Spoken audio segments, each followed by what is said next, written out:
Why would Jesus point his critics to the Shema as the greatest commandment if its first sentence, which reads, "Hear, O Israel, the Lord our God, the Lord is one," appears to contradict his claim as being God in the flesh, sharing the same essence and power of God the Father? That's because the Shema doesn't contradict the Holy Trinity, but rather explicitly reveals it.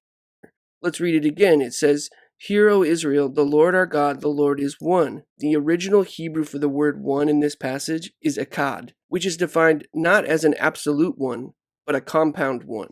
For example, in Genesis 1, chapter 5, the combination of evening and morning comprise one, echad, day. In Genesis chapter 2, verse 24, a man and a woman come together in marriage, and the two shall become one, echad, one flesh. Also, in Ezra chapter 2, verse 64, we are told that the whole assembly was as one, echad, yet it included many people. In providing us with the Shema, if God wanted to ensure that the reader would understand his nature as absolute, indivisible oneness, he could have led Moses to use the word yaqid, which is found in many scripture passages. It also meant one, but emphasized the oneness as being only or indivisible.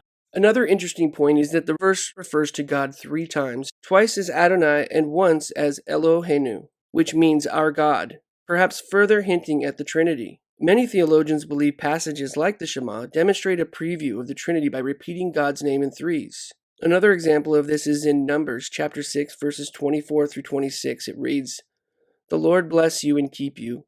The Lord make his face shine on you and be gracious to you. The Lord turn his face toward you and give you peace." In fact, I believe, whether Moses knew it or not, God intended his name to be written 3 times because he was revealing his triune nature. Notice at the beginning, the word Shema means to hear or pay close attention, or more specifically, to carefully meditate on what is about to be said. And not only listen, but obey. The use of Shema meant that the following words were of utmost importance, and we see that they are because they all referred to God's nature. Moses could have easily used God's name once to convey that God is one, and it would have been clear. But he didn't. He used it 3 times for a reason, to convey the completeness of God. Experts agree that the use of threes in Scripture are known to convey completeness, which I believe is ultimately pointing us to God and his triune nature. You know, we are told that every jot and tittle in the Bible has been appointed by God, not one idly mentioned. It's something to think about when you're reading the text and you look upon every word placed there by the divine providence of God. People are so quick to deny the Trinity or God's triune nature because it is a mystery to them. They say it doesn't make sense, it's not logical. Yet they say this in blissful ignorance about many other mysteries they can't explain, each living life accepting everything as it is unless, of course, it has something to do with God. Rabbi Loren Jacobs is the senior rabbi and founder of Congregation Shema Israel. He writes, "There are many people who reject what they can't explain. These people forget that their whole life is surrounded by mysteries they do not understand. They fail to consider that any real explanation of even the simplest phenomenon in nature lies in hidden obscurity, beyond their comprehension.